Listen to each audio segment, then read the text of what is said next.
Sa social media ngayon, mapapansin mo na halos lahat may sariling toro, may sariling opinyon. May nagsasabi na dapat ganito ang content mo. May nagsasabi naman na mali daw yun at dapat ganito ang gawin mo. May nagsasabi na araw-araw dapat mag-post. May iba naman na nagsasabi na quality over quantity. May nagsasabi na puro trending ang sundan mo. May iba naman na nagsasabi na maging original ka. At dahil sa dami ng opinion, maraming content creator ang nalilito kung ano na ba talaga ang tama. Pero gusto ko sabihin sa iyo ang isang bagay na mahalaga.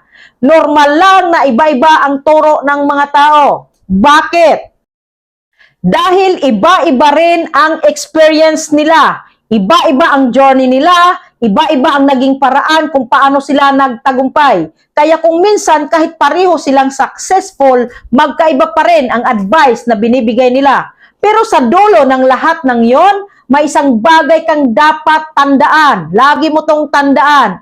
Hindi mo kailangang sundin lahat ng naririnig mo. Ang piliin mo, yung pinakatama. Yung hindi lang makakabuti sa iyo, kundi makakabuti rin sa ibang creators. Dahil ang tunay na growth sa social media ay hindi tungkol sa paglamang sa iba. Ito ay tungkol sa pag-angat ng bawat isa. Kung may strategy na nakakatulong sa iyo, pero sisira naman sa ibang creator, baka kailangan mo itong pag-isipan. Pero kung may paraan na magpapaganda ng content mo at makakatulong din sa community ng creators, yun ang mas magandang sundin.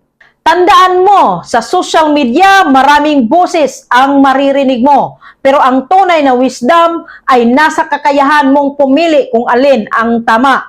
Pumili ng strategy na may respeto. Pumili ng paraan na may integridad. Dahil sa huli, ang tagumpay na may malasakit sa iba, ang tagumpay na tunay na worth it. Agree ka ba? Paki-comment, like, follow, and share. See you in my next video, mga kamagnet.